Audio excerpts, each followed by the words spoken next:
evolving digital landscape, for your business to thrive, you must adapt or die. Welcome to Marketing in the Age of AI, the podcast helping you harness the power of AI and marketing tools to revitalize and grow your business.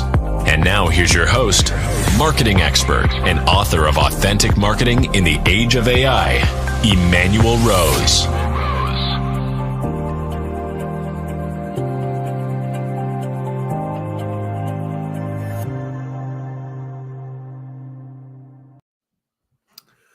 Welcome to this episode of Marketing in the Age of AI. Today, we're going to have a conversation about AI and software and ethics and structure that smart marketers and business people are using to wind our way through current marketing conditions. And welcome to the show, Christian. Emmanuel, pleasure to be here, man. Yeah, you've got a long career in technology and so 30 plus years now, I guess. It's quite a while, right? Where did time go? Same place my hair went. It's just gone. Yeah. I hear you. Well, can you share with us a little bit about your journey into AI? Oh, yeah. So I said 30 some years ago, before the World Wide Web existed, before we had browsers, I was doing a lot of internet development stuff, CGI Perl back way back. And as soon as we started building websites, like the promise of like that information sharing and the data and the way that we could use it to find insights and do fun things became really critical. And so by 1996, we were starting to build out pretty robust e-commerce engines with recommendations and stuff like that, which isn't the beginning of AI, but it's the beginning of my experience with it, right? Sure. Yep.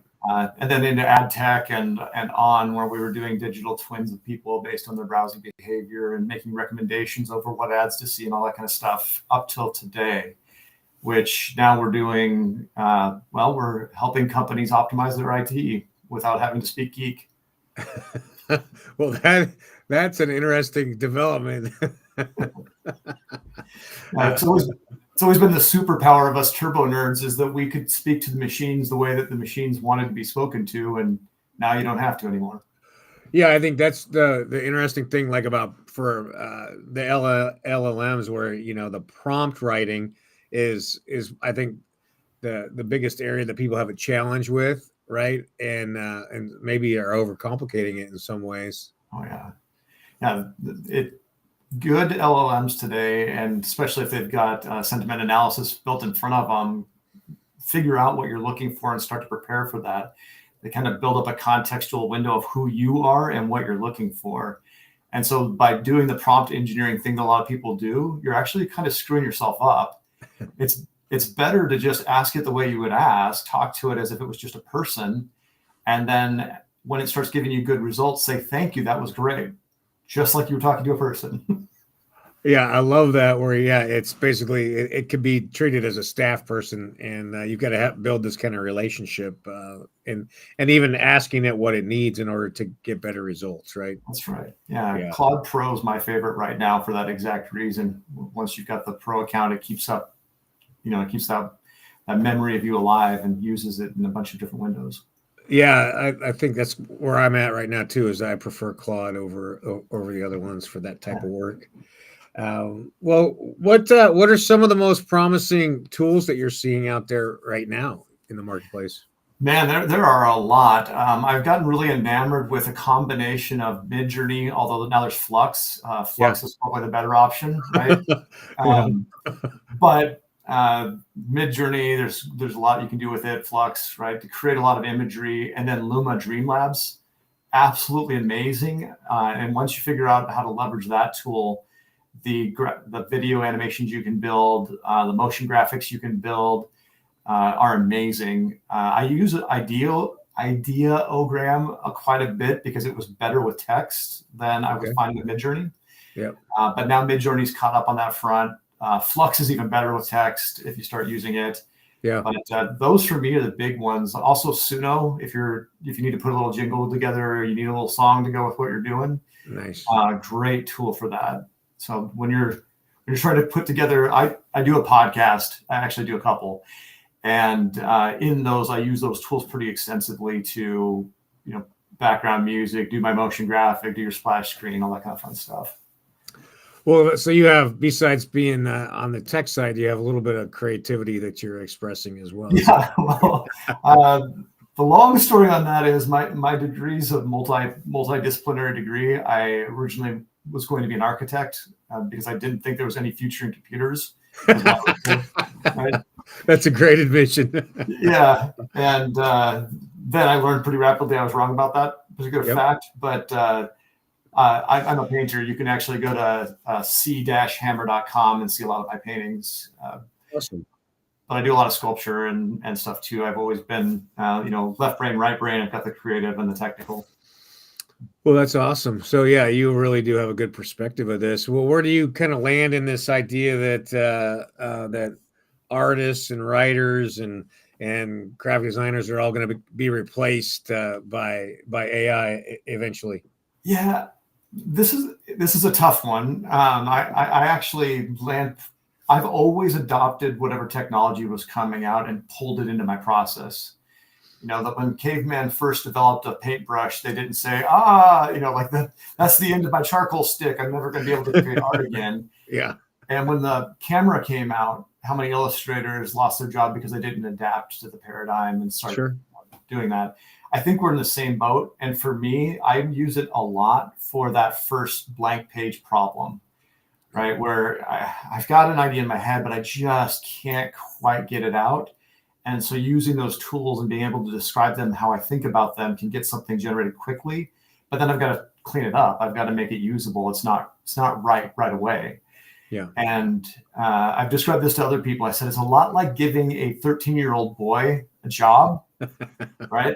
Yeah. They could do a lot of cool stuff, but you're not going to just let it go. You're going to have to lean in pretty heavily and, make sure it's not a total mess. But I do think it does take a lot of the non-creative parts of the job disappear pretty rapidly. The stuff that was just technical implementation, that part of the job. So if that's your job today in some kind of creative role, there's no future in that. Yeah. Right. Yeah. And what I'm seeing is that we're getting to the place where all those repetitive tasks in each stage of marketing are being updated, and we're building connectors between all those things now, because there's not an all-in-one platform yet, which in a month, there's 3 months, there will be. But right now we're still APIing stuff together, right? Yeah, you still have to be somewhat technical to wire it together, but that's, to your point, that's rapidly evaporating. Like Vala, what we do is we do have our own large language model for a lot of what we're doing, because there simply isn't one that knows what we need it to know. Yep. But we are taking a lot of those tasks that used to take teams of people months and years to accomplish. We're replacing that with automation, which frankly is what software engineers have always done. We used to be done with people sitting down and writing it, and then there was word processing, and then there was type ahead search and autocorrect, so you no longer needed all the editors. And we've always been trying to automate, because the highest value for a human is not to do a rote task repeatedly. It's to create something new. Right. And I think of it as very empowering that way, even to the point of when I'm creating art, I like having something that can help me get a bunch of stuff out quickly, so I can say, nope, that's not bad, right? And then continue to evolve it. Yeah, the iterative rough draft process, right? Like it takes whatever you're used to doing, it can do it in 15 seconds, and then you can improve it much quicker. That's what I see. Well, 100% agree. Yeah. So any exciting, interesting projects that you're working on the software development side that you could give us a little taste of? Yeah. So we did I'll tell you the genesis of Vala, because it kind of tells you where we're at too. When I first started the company, the first thing I created was a product called Brother. Brother was an entire software development team in a box. Like, it was an AI tool that you just interacted with, and it wrote software for you, and works great. Frankly, it still does. But that allowed us to automate the next part, which was most software is not built in a vacuum. You don't just go create something new.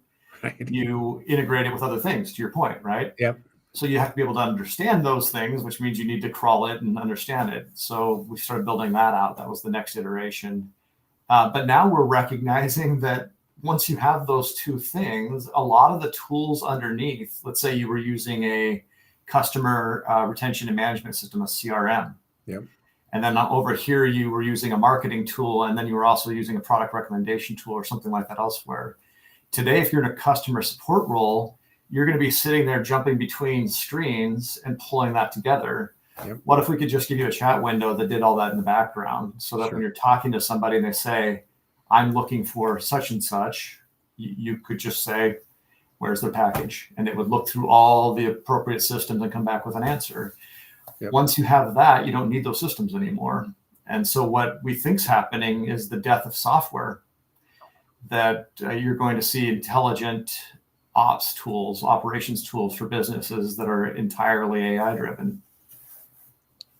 Yeah, that's interesting. I think of it like a wiki with an LLM and the HR component, right? And the marketing component. That's how I think of it. But that there's this giant group of knowledge bases that we're plugging together so that people have this instant access to it. That's right. I mean, and if you think of I said that I didn't think the computers had much future when I first got, I've been doing it for a while. I was like, there's nothing there. Yeah. But as soon as the World Wide Web existed, my view flipped. Right. And it was because the computer seemed like it isolated information into these boxes that you had to be able to converse with. Right. And I didn't see a lot there.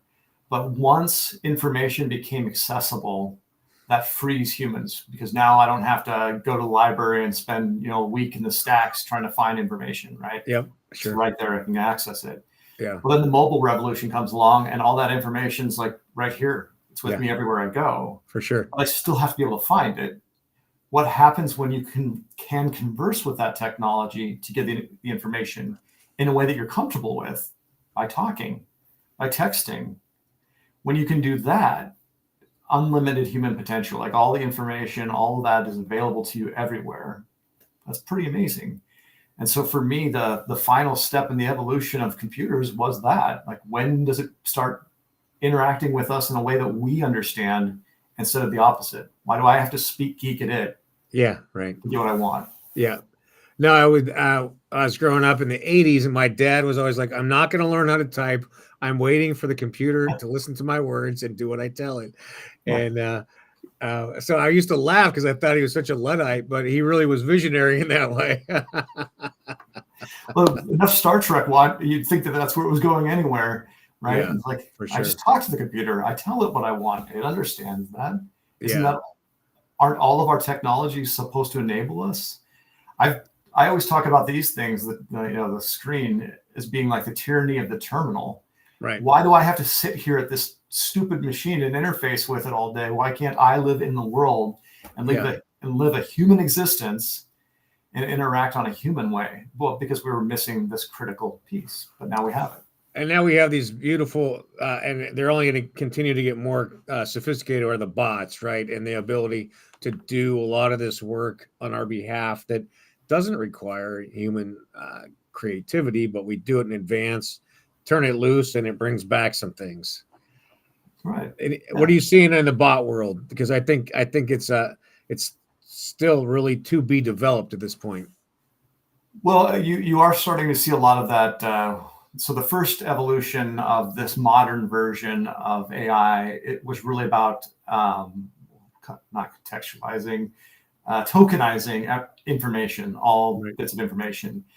And there are still pockets of that need to be done. They tend to be privately held pockets. Like a company's information, they don't share out to the wide world. There's no model for it. So you've got to tokenize that. Yep. The second piece of it then is the automation of it, the bots that start to act on it. And there are frameworks that exist. There are great tools out there. We've built our own and leverage them all the time.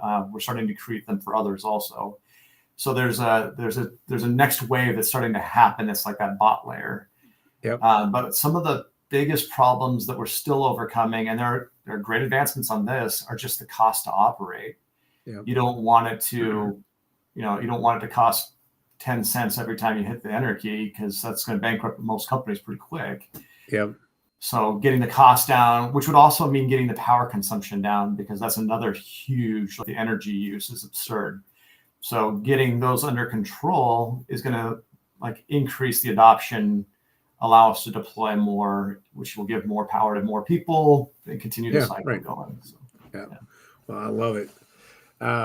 Well, I know you are not just a technologist, you're an artist. You also care about human beings. So talk about the project that you have that's about executives and health and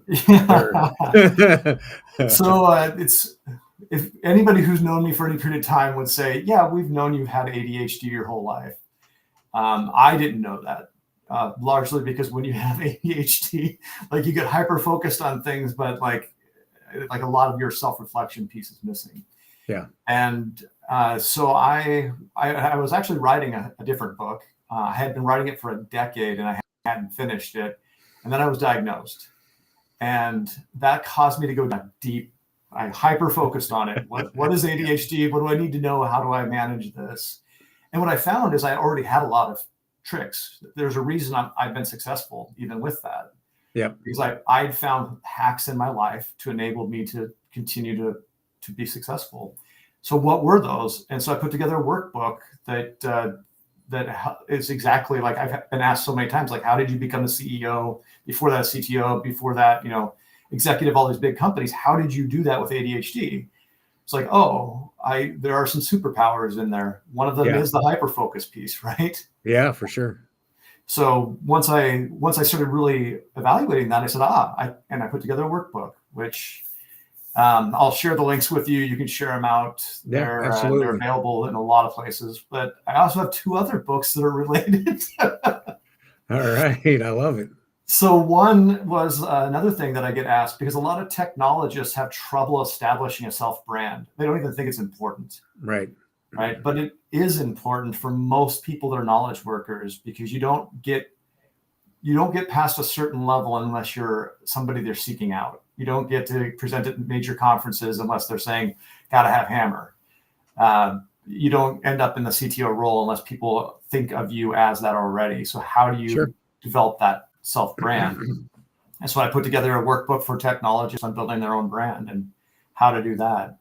But the book that kind of kicked it off, which is hilarious because it was the final one of the group I did, was called Fragile. And it's looking back at what we've done with technology, and specifically like computers and the advent of the internet, and how the way that we built it, making fun of Agile Manifesto and all that a little bit. That's why it's called Fragile. How we built a crumbling world, in the sense that software ate the world, but software itself is not a very stable, reliable foundation. And there are cracks all throughout it. And as we saw with the major outage caused by CrowdStrike, no, sorry, I keep saying CrowdStrike, but that's not the right name. But the major outage we just had with like United Airlines and all the banks and all of that. Yep. That was one component that's used by a great many companies. If you're using Microsoft Azure, you're using it. And that caused massive outages. And why? Because one person made one change without checking appropriately. And our entire world of software is built that way. It's all these little components that get reused all over. And that's not a reliable, stable future for mankind, especially as we move into this era of AI. Yeah. And if we're going to really rely on this technology to free us from the manual and tedious, then we better be able to rely on it. And that means we have to reevaluate how we build it, how we think about its impact on society.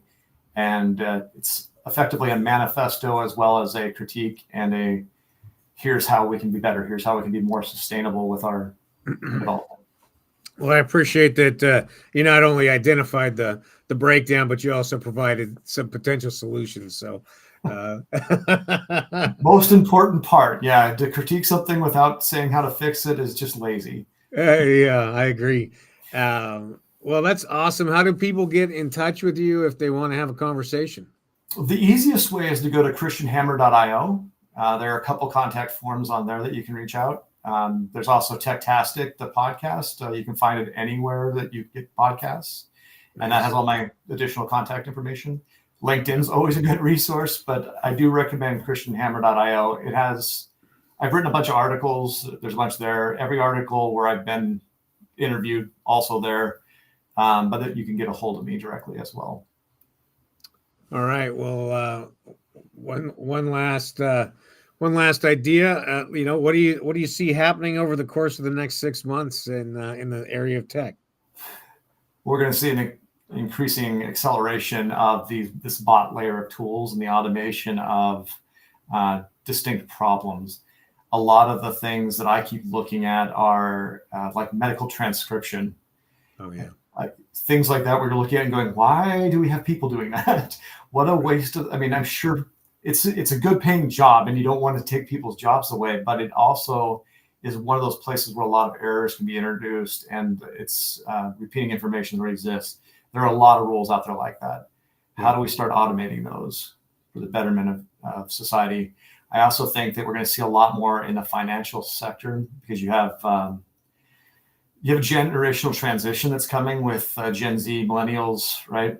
Yep. And the boomers have retired and are moving out of, I think they're largely out of the workforce. But as you have that transition, you have a lot more technology literacy, tech native, and what's acceptable from your various providers. That level of acceptable just keeps getting ratcheted up. Right. And so you're going to see a lot of industries that have been very slow to modernize are going to be forced to go. And so we're going to see that start to spiral pretty quickly here. All right, Christian. Well, I really appreciate your time today. Thanks for taking this opportunity to talk about all this technology and how to interpret it. And I'm looking forward to catching up with you again in a few months and seeing how things have changed. Hey, loved being here. It was a pleasure to meet you, and look forward to continuing the conversation in the future. All right. Well, thank you very much. You have a great day. You too.